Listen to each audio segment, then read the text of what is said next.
Hello and welcome to Educated STEM. I'm Kate, the founder of Educated STEM, and I'm hoping that together we can go on a journey which will culminate with you having a career and being successful in something that you really enjoy and are passionate about.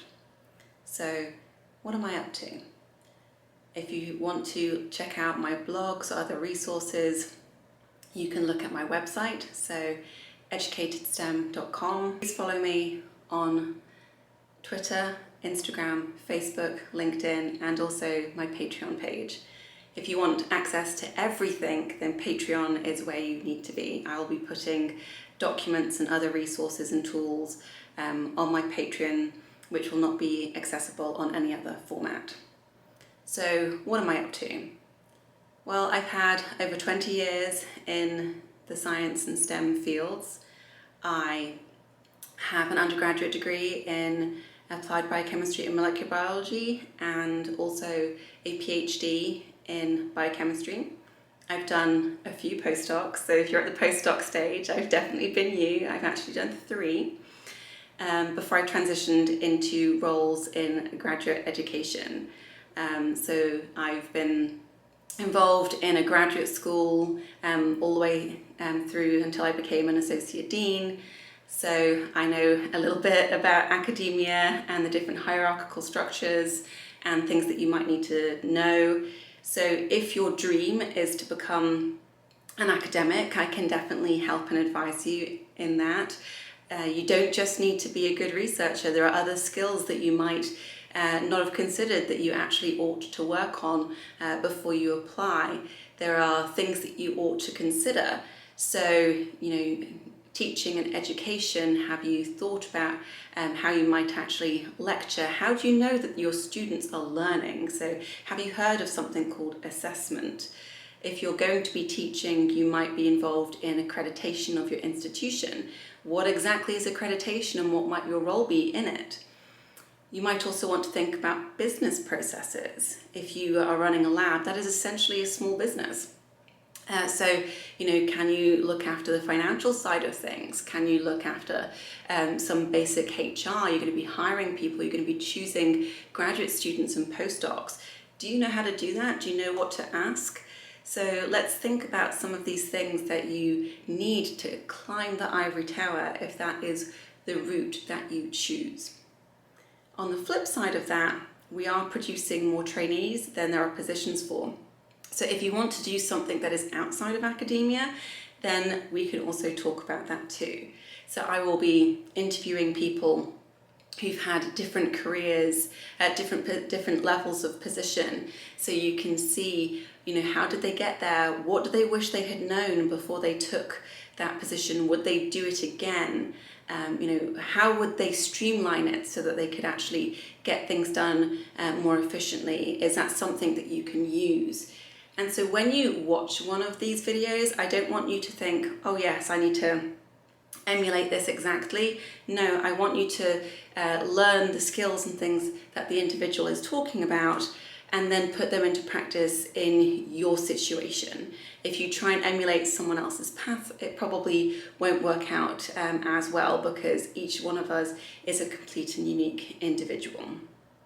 So one of the things I want you to consider is, what personal and professional development do you need in order to be successful in a variety of different job settings?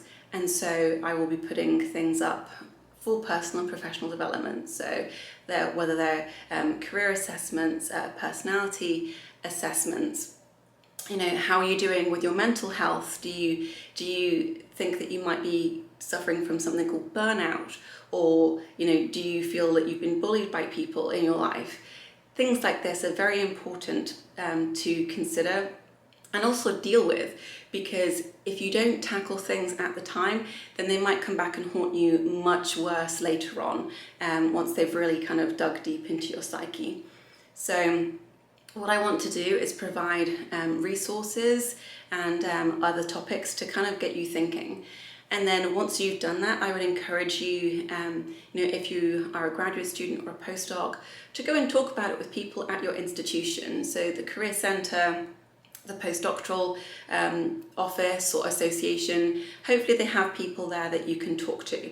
If that doesn't feel comfortable for you, or if I'd be surprised if this is true, but if your institution doesn't have a career centre or a postdoc office, then obviously reach out to other people to have those sorts of career conversations with, either myself or there are a number of people out there who do something very similar to me. So please reach out and get the advice that you need in order to move on to the next stage. I know that sometimes it's challenging to really ask those tough questions and to reassess, is this exactly what I want to be doing right now? I know a lot of people kind of get focused on, I'm going to be a graduate student and get my PhD, then I'm going to do a postdoc, then I'm going to become an assistant professor and then go through the food chain of academia. However, that doesn't always work out that way. And sometimes you might be chugging along quite happily, but something happens in your life and that isn't necessarily what you want to be doing anymore. And so it takes quite an awful lot of guts to step off that platform and say, wait a second, this might not be what I want to do anymore, and to kind of reevaluate where you are in your life, what skills you want to use, and what career you can really be successful and which will ultimately bring you joy and happiness. And so anything that I can do in order to help you with that, would be amazing for me. I just want everyone to do a job that you actually enjoy and be successful, regardless of whether that's in academia or outside of academia. I think it's very important that you do something that you want to and that you actually enjoy, because otherwise it's going to have effects across your life, and that will have ripple effects on your friends and family and other things.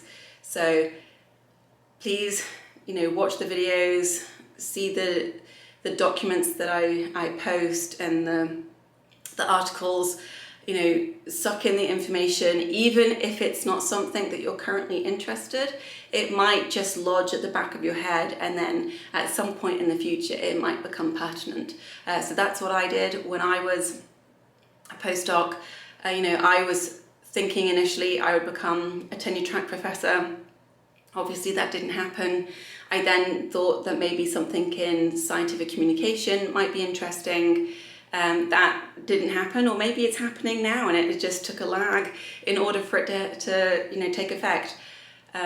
So realistically, your life changes and your career aspirations and your wants and desires will also change.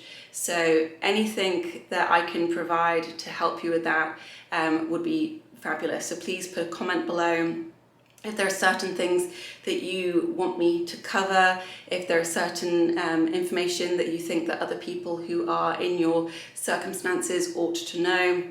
Please subscribe to the channel, follow me on all of the other platforms, and I look forward to working with you, and I hope that you can be successful and happy. So I look forward to being on this journey with you. Thank you.